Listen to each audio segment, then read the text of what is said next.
and welcome back to Cooking Kids program. Today I have a very special treat for you.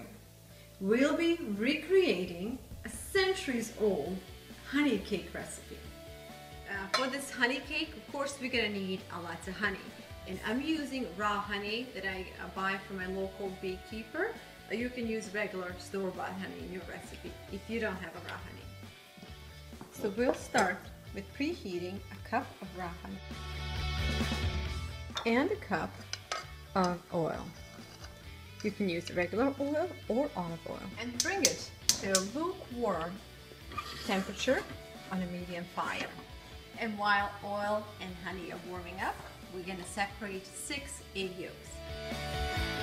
Separate egg whites in a separate dish. And set the egg yolks in a larger dish, since we will be using this dish soon to combine honey, oil, and flour. Now that honey is nice and loose, we're going to combine it with egg yolks. Pour it gently. And so this is one of the reasons why we don't want to overheat honey, because we want honey not to combine with egg yolks, not to cook them immediately. So the lukewarm temperature will work out the best. Continue to stir until honey, egg yolks, and oil get combined really well together. This is the desired consistency. Next is adding some lemon zest and lemon juice.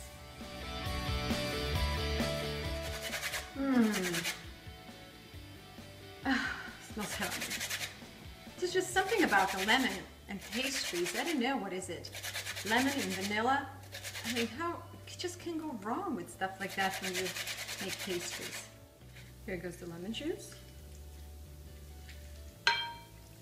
I'm gonna allow pulp inside, but I won't allow seeds. So juice of 1 lemon. And since I'm recreating this recipe from the memory of how my grandmother used to make it, I'm going to take the freedom to incorporate a little bit more of flavor. I'm just going to put a touch of a nutmeg inside, and maybe about a teaspoon of vanilla. Maybe just a little bit more. It smells like home. To make the dough rise, we're going to add a little bit of baking soda in it. So I would say maybe about a half a teaspoon of baking soda. And then mix it again. Now we're ready to add flour. So I will carefully pre-measure flour as we pour it in. I do remember consistency of this cake, cake's dough, so I think I will be able to get to the right consistency, but as we go along, I will measure it so that we come out with a very good recipe after all this effort. Combine first 2 cups of flour in really well, and then we're going to slowly add some more. By the way, the creaminess that you have seen in a mixture from before was created by baking soda and lemon. They worked really well together, and combined, they're going to make this dough nice and fluffy. So we started with 2 cups of flour, and I'm going to add a second batch of flour, which is additional 2 cups, and I'm going to combine that slowly in.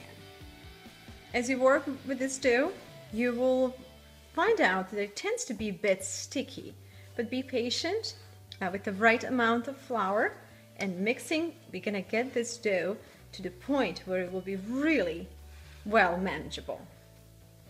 I think we really got lucky. It looks like as if those 4 cups were just exact measurement. Dough settles and the moisture from the mixture is absorbed by the flour. We will know better how much more flour we need to add. So for now we have 4 cups in here. So we're going to let that rest, and we're going to move on to bread. The only reason I'm baking bread is because the oven will be working anyway. So since I have oven burning for one thing, we might as well make 2. I can smell honey in here. This smells amazing.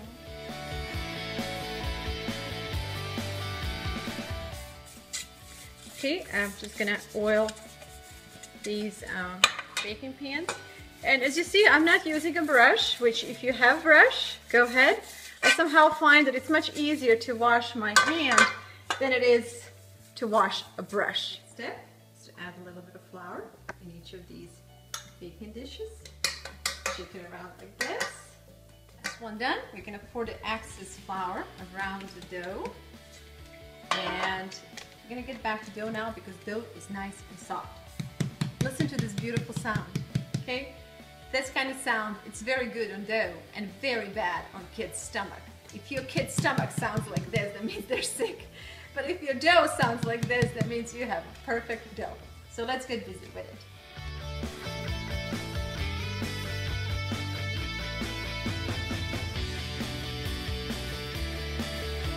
Just as I predicted, now the dough had a chance to sit, it has thickened up a little bit more. So we're gonna transport the dough on a working surface. Time I'm baking sweets, my kids are more than willing to help. I like baking cookies and pastries or whatever. I just like making sweet stuff. It is fun, isn't it? It's my specialty. It smells amazingly good, doesn't it? All right. I was actually doing an excellent job in folding in this dough. Now this is exactly what you need to do. It's not same as a bread dough, so you just need to fold it in nicely. And when she does that, when she finishes, I'm going to separate them in 4 equal parts, and then we're going to bake them. Yes, this is really cool. You know what's the best thing in life? When after putting an effort for so many years to teach something to children, you reach a moment like I just did with Michaela when she took the dough and she did just the right thing. And it was really rewarding to see my 10-year-old daughter who knew what to do without my further instructions. She did a great job. We have a really good dough here. We didn't use very much flour beside those 4 cups. She did use just a touch more like this. And now we're gonna separate them into 4 equal parts. Now that we are ready, we're gonna thin out the first one.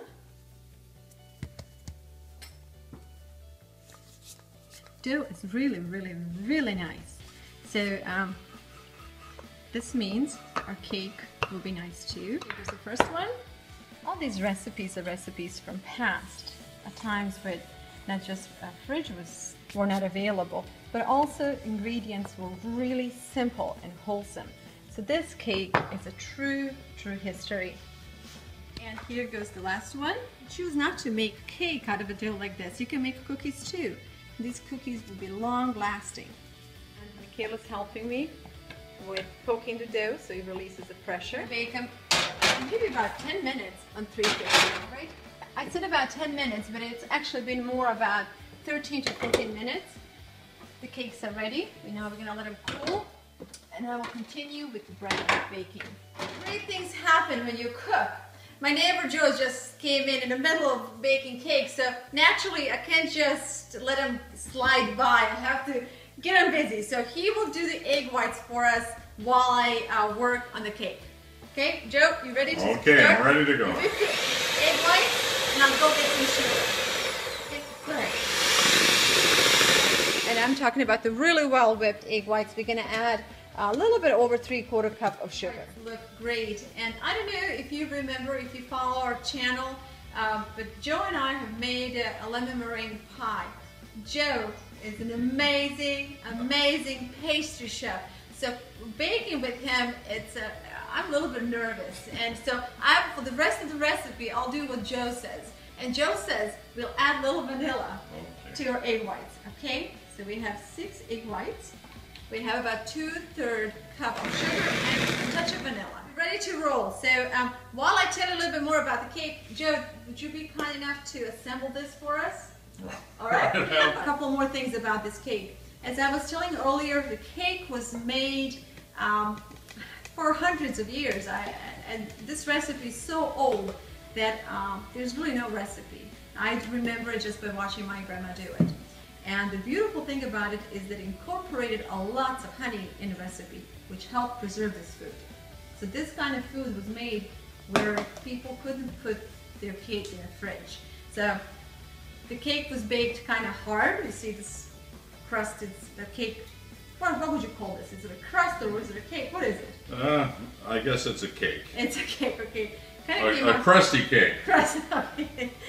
And as it sat, it absorbed the moisture from the egg whites and became really, really soft. And I think on the top of that, the honey itself has the property to preserve and invite the moisture in. So the cake actually in a couple of 3 days will turn extremely soft. It will melt in your mouth. True privilege to work with you, Joe. And I'm lucky you stopped by tonight. Really lucky. I got a freaking glass of wine. Anytime. You found us at the right time. So again, this is just to prove that cooking is a kind of thing that you want to do with friends and with family. So that's the beauty of cooking. It's not so much the food that you end up eating, it's the food that you end up sharing. Don't you agree? I would agree. Yeah, very good. All right. Especially with great friends. It is. It's neighbors. It's the best thing. Okay, the last layer. Okay, finishing layer. This cake looks really rustic, wouldn't you say? I mean, there's no finesse. No finesse. No finesse, and that's what's so special No about decorating. it. No. I think we might throw a little nutmeg on the top of it. Do you do anything on the side at all? No, I just want to leave it rugged as it is. We're done. See? I couldn't do this without you. It's beautiful. It's beautiful. Good cakes, good pastries, good friendships, and good neighbors. That's great. That's what we're all about. Thank you for watching, and I look forward to cooking with you and with Joe again soon. Bye for now. Bye.